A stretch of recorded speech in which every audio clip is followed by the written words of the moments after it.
don't know anyone that likes that.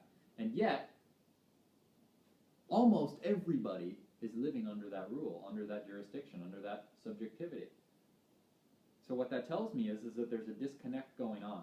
There's an inner conflict going on, which means that your soul, who you really are, knows what it's like to be free, and that's why you're really here, because you want to experience freedom. You want to be alive, you want to be awake, you want to be empowered, you want to be free, and you want to experience the vast richness of life. And yet, the day-to-day life is not that. And that's why it sucks. That's why you're stressed, that's why you have anxiety, that's why you watch TV, that's why you drink alcohol, it's why you smoke cigarettes, it's why you do drugs, it's why you consume so much food and sugar and salt and blah, blah, blah, blah, blah, blah, blah, blah, blah, blah, because life is hard. Life is hard, life is hard, life is hard, life is hard, because ever since we were a kid, we've been told that life is hard, and we've been told that you have to do it whether you want to or not. Sorry, kid, death and taxes. You better get it into your system now. Otherwise, you won't be able to survive as an adult. So do your homework. Go to bed, follow the rules. You got to learn to follow the rules. You got to learn to follow the rules. You got to learn to follow the rules. Okay, well, that's fine. If you want to follow the rules, well, how about if you make your own rules? Or how about if you just play by rules such as what I'm talking about now? I'm not talking about a world with no rules. Well, rules are amazing and rules are essential. What I'm saying is rules that are in good faith, rules that are in mutual consideration, rules that are based on freedom and responsibility. And those rules do exist. Contract law is a perfect law. Contract law is a perfect law, and it's the supreme law because it trumps all other law. If you have a private contract, it doesn't matter what your rights are. If you waive your rights in a private contract, then you waive them. It's like, if you're an astronaut and you go into space, you waive your, you agree that if I die, if I am hurt, it's nobody's fault. I waive it all. Right? If you're in the UFC and you step in that ring with somebody, you waive all that you waive the other people's liability to if you break your jaw or if you break your nose or if you die, because it's part of the game. Right? It's a private contract. It's a private contract. So if you go to the IRS and you sign a private contract that says, I'm a peon and I agree to pay you my life penance forever, well, then that's a private contract. But you can create new contracts. If you don't like that contract anymore, or if, which is actually mostly the case, you signed a contract because you thought you had to, not because you wanted to, the contract becomes void. It becomes void because one of the essential elements of contracting is mutual consideration, is good faith, is full disclosure. Right? If you did something because you thought you had to, that's called under duress. It's not a private contract. Contract law is very simple. It's very practical and it works. And it's important to learn the rules of contracting, and it's important to know how to contract properly, because we can create our own contracts. You can create your own contract with anybody that you want. And they either accept it or they refuse it. But if they refuse your terms and conditions, then that means they have no right to interact with you whatsoever. Right? So there's really no difference between the IRS and McDonald's. Right? If McDonald's showed up at the door right now and said they were going to punish me for not wearing my apron and for not washing my hands after I took a piss, I'd be like, what the fuck are you doing here? I don't know who you are. Your job sucks. I don't want your job. I'm not under any jurisdiction of your job. You have no power here. Leave. And if you don't, I'm going to pull out my shotgun and I'm going to shoot you. Hey! It's so beautiful. Yeah. Yeah, it is so beautiful.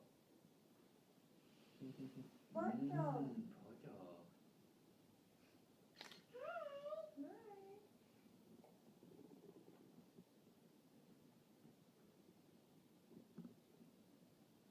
Right, so you can create new contracts. You can create new contracts, especially if the contracts that you were a part of didn't meet the proper contract terms. Right? So if a private contract exists, like your driver's license, like your IRS contract, if those weren't done with the proper elements of a contract, they can become void ab initio. You don't actually have to honor the terms and conditions. You only have to honor the terms and conditions if it met all the essential aspects of a contract. I'm not talking about any scamming here. I'm not talking about any loopholes. I'm talking about actually using the power of contracting law the way it was designed to be used, and using it from an empowered perspective, a free perspective, abundant and wealthy perspective of a sovereign man or woman versus contracting from the standpoint of a slave. Right? We actually have rights, not privileges. And when you contract with the IRS, when you contract with the driver's license department, you're turning your rights into privileges in a private contract. But you didn't know that you were doing that, did you? No, you didn't know that. And therefore, it's void. Void ab initio. As soon as you become aware of that, it's void. Doesn't matter how many times you've done it, doesn't matter how many times you've agreed to it, doesn't matter how long you've agreed to it, it's void. It becomes void. As soon as you're aware of that. So, this is just one little look at money. And again, I'm designing a whole segment of the Golden Program on the truth about money. It's going to be more simple than this. It's going to be more complete than this. It's going to be more profound than this. It's going to be more applicable than this. I'll have all of my charts. I'll have all of my case law. I'll have all of my facts and data. It'll all be totally organized and edited. All streamlined so that you can go from knowing nothing to knowing everything that you need to know. There's going to be a lot of opportunity to be involved in that. We're going to keep doing these enlightened exposures every Monday and every single Wednesday. So we're having 2 a week. There's 6 topics. So every third week, there's going to be the topic on money again. On Wednesday, we're doing enlightened exposure, the supreme law. And the money and law, you can't. It's all intertwined. Same thing with the housing. I do it on housing, I do it on food, I do it on education, I do it on law, I do it on money, I do it on health. It's all completely intertwined, because if you don't know the law, you can't build whatever you want to build. You can't build a sustainable building. You can't grow whatever you want. You can't grow a sustainable food. You have to know the law. Same thing with money. You can't discharge any debt that exists unless you know the law.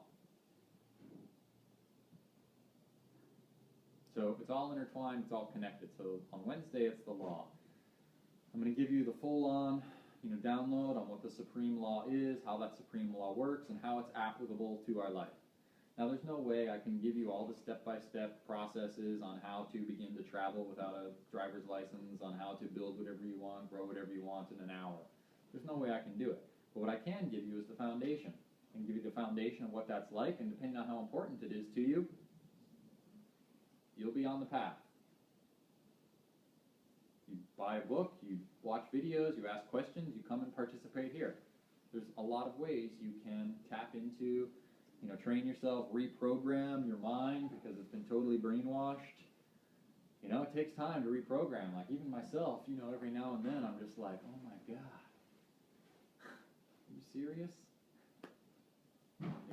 When you've lived your whole life believing something to be true, and all of a sudden it's not true. It's like when the world was flat. Everyone believed it was flat. That was the way it was. And if you said anything else, you were crazy. You were insane. You needed to be burned. Right? Because who the fuck would say something so crazy as that? And then all of a sudden, it's not flat anymore. It's round. So it's a lot to handle. But even that's actually way easier because it's just sort of like a little fact. It's just a little fact. And this actually plays into every facet of our life. Like I said, every facet of our life is influenced by money. Every facet of our life is influenced by money. And so every single part of our life now begins to change once we realize the truth about money. Because everything changes. You can't buy anything at the store anymore. You can't pay your taxes. You can't do anything without remembering this and being like, what does that mean now? How does that apply now? Like you got to reprogram your whole relationship with everything because the core founding consciousness of what money is totally changed. So, if you're ready, ask the questions. take the pill, go down the rabbit hole, participate, focus. It's a big deal. This is as important as it gets. Everything changes, and it gives you access to a mass amounts of freedom, mass amounts of abundance, a mass amounts of wealth, because the wealth is constantly changing hands. The wealth is constantly changing hands. So once you get in the know, you start to become the one that is constantly channeling all the wealth versus the one that's constantly losing all the wealth. Not to mention, the freedom and liberation, the emancipation of true knowing. So that's about all for tonight. I have a question. Yeah. Do you know, or is it known, what happened to all the gold? Like when they were like, hey, you need to turn that in. That's. I know the answer to that, actually. Oh, you do? Yeah, I do. Okay. My understanding was that one of the presidents, I think it was Reagan, I'm not sure if that was the right president, but one of the presidents had an audit to figure out where the gold was and is there gold in Fort Knox or something. And I'm sure it wasn't Reagan. He was one of the most corrupt, treasonous men ever. It might have been someone else, but there was a president who did an audit to figure out what happened to the gold. Is it in Fort Knox? Right.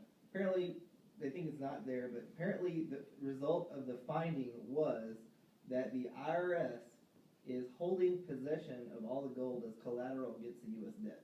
So basically, all the gold has gone to the central bankers. They have it all, and when the U.S. government collapses, we can't repay back our debt, which is pretty much guaranteed.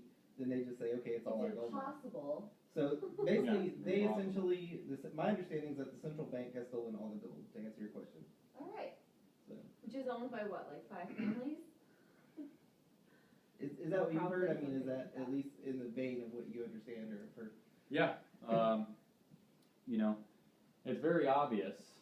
It's very obvious when you follow the money trail and you begin to look at the facts to see. Now, I myself have not seen the stockpile of gold, at the IRS, so I'm not 100% sure.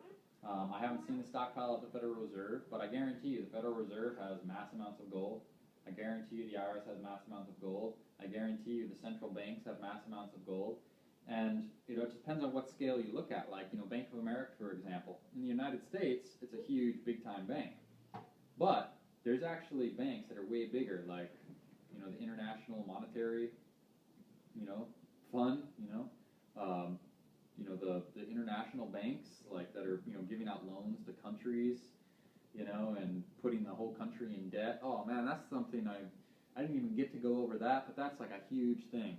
The central bankers have been doing this for a long time. They come into a third world country that basically has nothing, and they're like, here, we'll give you this huge loan.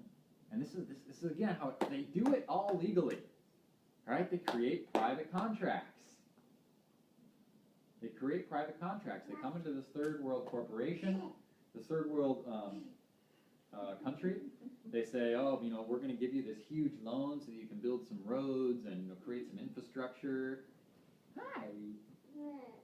Create some infrastructure, create some cash flow.